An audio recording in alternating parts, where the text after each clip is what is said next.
BC2AD में आपका स्वागत है। कल ही की बात है, एक बहुत बड़ी अखबार है, ये द इकोनॉमिक्स टाइम का वेल्थ करके बड़ी अखबार है। मैं ऐसे ही सुबह टहलने निकला और मैंने अखबार खरीदा, अखबार पढ़ना शुरू किया। अखबार में एक बहुत इंपॉर्टेंट आर्टिकल है जिस पे मेरी नज़र पड़ी और मुझे लगा कि हमें इस पे चर्चा करनी चाहिए। आप देखेंगे इस तरीके की खबरें आप अक्सर सुनते हैं कि बच्चों ने माँ-बाप को घर से बाहर निकाल दिया, अब वो वृद्धाश्रम में जी रहे हैं। कभी-कभी ऐसा होता है कि माँ-बाप ने जो अपनी प्रॉपर्टी है उसको बच्चों के नाम पे लिख दिया, उसके बाद माँ-बाप को घर से बाहर निकाल दिया जाता है। उनकी ही मेहनत की कमाई का जो मकान होता है, उन्हीं में उसमें ही वो नहीं रह रहे होते हैं और वो इस तरीके से अपनी गुमशुदगी में ज़िंदगी काटने के लिए मजबूर हो जाते हैं। ऐसी बहुत सी कहानियाँ हैं, अलग-अलग प्रकार की कहानियाँ हैं। अगर आप में से कोई क्राइम पेट्रोल देखता हो, तो आपके पास मुझसे ज़्यादा कहानियाँ होंगी इस तरीके की। आज हम बात करने वाले हैं फाइनेंशियल पॉइंट ऑफ व्यू से। देखिए, ये जो पेपर जिसके बारे में मैं आपसे बात कर रहा हूं, ये बड़ा ही प्रैक्टिकल पेपर है। आज के हिसाब से देखें तो जो माया है, जिसको जनरली इंडियंस ज्यादा कंसिडर नहीं करते, माया के बारे में है। ये आपको बताएगा कि आपको गोल्स कैसे बनाने हैं, बच्चे की पढ़ाई, बच्चे की शादी, अपना घर कब बनाना है और अपने रिटायरमेंट के टाइम पे कितना कलेक्शन होना चाहिए, कितना पैसा होना चाहिए, रिटायरमेंट फंड, सब कुछ बताता है। और इसी पेपर में लिखा था कि अगर आपका बच्चा जो अडल्ट है, अडल्ट की क्या डेफिनेशन होती है, ये समझ लेते हैं।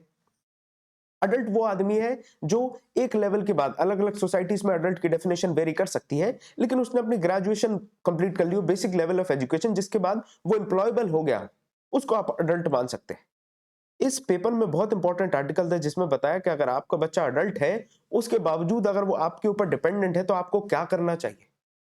5 ऐसी स्थितियां बताई, 5 केसेस बताए और 5 केसेस में क्या करना चाहिए उसके बारे में इस पेपर में बताया, इस आर्टिकल में बताया है। चर्चा करते हैं।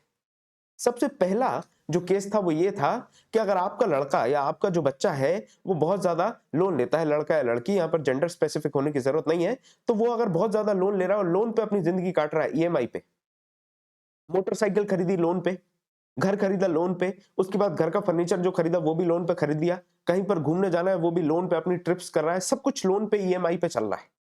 और फिर वो कहता है पापा जी मुझे पैसे चाहिए, मम्मी जी मुझे पैसे चाहिए।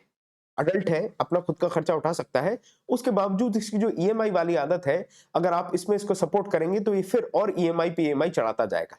जितनी ईएमआई लेगा उतनी इसके लिए दिक्कत होगी और ये कभी सबक नहीं सीख पाएगा। तो उस स्थिति में माँ-बाप का पैसा देना नहीं बनता। केस नंबर 1 खत्म। दूसरे केस पे बढ़ते हैं। अब आपका बच्चा जो है, वो चाह रहा है कि एक स्टार्टअप को शुरू किया जाए।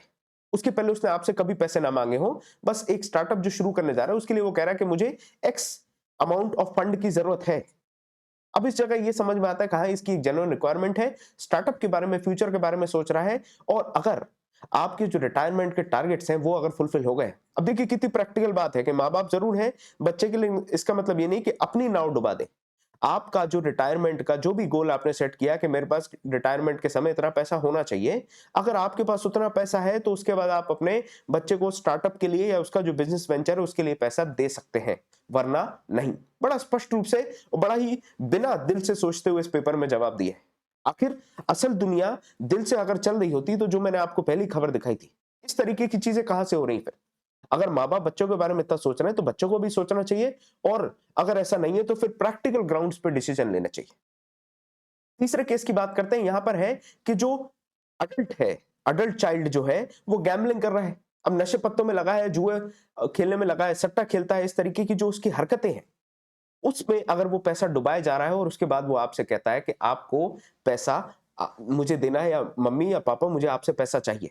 तो आप उसको स्पष्ट रूप से मना कर देंगे क्योंकि इस तरीके की आदतें जो होती हैं, ये बड़े-बड़े राजा रजवाड़ों को लेकर डूबी हैं। ये कोई छोटी-मोटी बात नहीं है। ये आदतें तो जितनी जल्दी खत्म हो जाए उतना अच्छा है। अगर आप उसको पैसा देंगे तो इन आदतों को और हवा मिलेगी, जो कि सही बात नहीं है, वो इन आदतों को और बढ़ाएगा। तो 3 केसेस हमने स्पष्ट कर लिए। चौथे केस की बात करें, जब आपके बच्चे जो हैं, जो अडल्ट हैं, जो खुद कमा रहे हैं और वो कहें कि मेरी शादी का जो खर्चा है वो आप उठाइए। अब देखिए आज के समय में जो शादियां होती हैं वो बड़ी वेरिएबल सी हो गई हैं। फैट मैरिजेस नाम का एक चीज होती है, फैट मैरिज, इसका कॉन्सेप्ट आपने सुना होगा कि बड़ी-बड़ी शादियां होंगी, बहुत पैसा लगाया जाएगा। हाल ही में अभी विक्की कौशल और कैटरीना कैफ की शादी हुई। तो करोड़ों में शादियां हो रही हैं इस तरीके से। अपने जो सपने हैं, आपको जैसी शादी करनी वो आपकी मर्जी है। आप अपनी शादी करेंगे तो उसके लिए फंड भी आपको खुद इकट्ठा करना है। यहाँ स्थिति में तो माँ-बाप को शुरू से ही बच्चों को ये समझा देना चाहिए कि आपकी जो शादी है या पढ़ाने के बाद जो भी आपको अपनी लाइफ में करना है, वो सारा खर्चा आपको अपनी जेब से करना होगा। आपको अगर शादी करनी है, आप अपने स्तर पे जैसी समझ में आए वैसी करिए, आप मुझसे किसी चीज़ की उम्मीद ना रखें। तो वेडिंग एक्सपेंसेस की बात ये है कि अगर तुम्हें नहीं समझ में आता, नहीं खर्चा उठा सकते, तो जाके कोर्ट मैरिज कर लो, किसी मंदिर में शादी कर लो, पर मैं तुम्हारा खर्चा नहीं उठाऊँगा। अगला केस देखते हैं कि जब बच्चा ये बोले कि मुझे अपना उधार चुकाना है। मान के चलिए किसी लड़के के ऊपर 100 करोड़ का उधार हो गया, या फिर 100 करोड़ तो बहुत बड़ी रकम बोल दी मैंने, मैं कहता हूं 20 लाख का उधार हो गया। अब 20 लाख का उधार, उसने कहा कि पापा जी मेरे पास तो पैसे है नहीं और मुझे 20 लाख का उधार चुकाना है, ये जो घर है हमारा इसको हम बेच देते हैं। हमेशा हरगिज इस ऐसी चीजें नहीं करनी कि अपना मकान बेच दिया या फिर गिरवी रख दिया, ऐसी बेवकूफी नहीं करनी। क्योंकि जो मकान आप अपनी जिंदगी भर की कमाई से बना पाए हैं, अब आपकी रिटायरमेंट की उम्र है, आप फिर से वही कमाई इकट्ठी करके फिर से मकान नहीं बना पाएंगे। ये पॉसिबल ही नहीं है आपके लिए। जो चीज आप 50 या 60 की उम्र में प्राप्त कर पाए हैं, उसको आपको प्राप्त करने में फिर 10 से 20 साल लग जाएंगे, और अब आप इतनी मेहनत करने की स्थिति में फिजिकली और मेंटली नहीं होते। तो अगर आपके बच्चे आपसे कहें कि मुझे ज़मीन बेच अपनी जो ज़मीन है उसको बेच दीजिए, अपना जो मकान है उसको बेच के मेरी उधार चुका दीजिए, तो ये साफ मना आप कर सकते हैं। इसके साथ में अगर आपका जो बच्चा है वो आपके घर में रह रहा है और अगर वो घर आपके नाम पे है और उसके बाद वो जबरन ये घर बेचने की बात करता है, इस तरीके की बात करता है, तो आप उसको अपने घर से निकाल भी सकते हैं, क्योंकि उस घर के आप स्वामी हैं, आप उस घर के ओनर हैं। अब ये जो बात कही मैंने वो पेरेंट और चिल्ड्रन या फिर बाप माँ-बाप और बच्चों के इक्वेशन में नहीं बैठती। अक्सर आप दोस्तों के केस में भी देखते होंगे, कुछ दोस्त ऐसे होते हैं आपके जिनकी आदतें खराब होती हैं। उनको नशे की आदत होती है, शराब पीने की आदत होती है और भी तमाम दुनिया के ऐब और जराइम होते हैं उनमें। वो भी आपसे कहेंगे कभी 2000 दे दो, कभी 5000 दे दो। और ऐसा नहीं वो नौकरी नहीं कर रहे हैं, उनकी नौकरी है, हर चीज़ है, उसके बावजूद भी वो पैसे माँगते रहते हैं। तो इससे क्या समझ में आता है?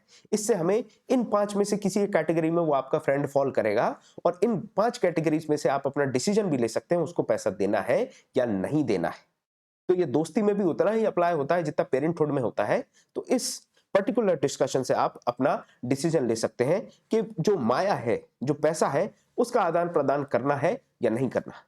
इस पर्टिकुलर लेक्चर में हम इसी चीज पे बात करना चाह रहे थे। आर्टिकल बहुत बढ़िया लगा, और इकोनॉमिक्स टाइम जो है वो आपके दिल से नहीं, वो आपके दिमाग से सोचने को बात करता है आपसे। वो आपसे कहेगा कि आपको मान के चलिए रिटायरमेंट के बाद 6 करोड़ रुपए की जरूरत है, तो वो कहेगा आज से सेविंग चालू करो, एसआईपी कर दो, या फिर जो भी तुम्हें लगता हो कि टर्म इंश्योरेंस करने है, जो भी चीजें करनी है, उस तरीके की चीजें वो बता देता है। परंतु जब रिश्ते बीच में आते हैं तो अक्सर हम इकोनॉमिक्स को दिमाग से नहीं सोच के दिल से सोचने लगते हैं, और बाद में फिर वो हमें महंगे पड़ते हैं। इसीलिए हमेशा इस तरीके के डिसीजन जिसमें इकोनॉमिक्स या फिर मनी इन्वॉल्व हो, तो उसके लिए आप हमेशा अपने दिमाग से ही सोचें। ये काम दिल का नहीं है। जब पैसा कमाया दिमाग से है, तो उसको कहाँ लगाना है, किसको देना है, ये काम भी दिमाग को ही करना चाहिए। तो इस पर्टिकुलर डिस्कशन में इतना ही। मिलते हैं आपसे अगले सेशन में। Thank you.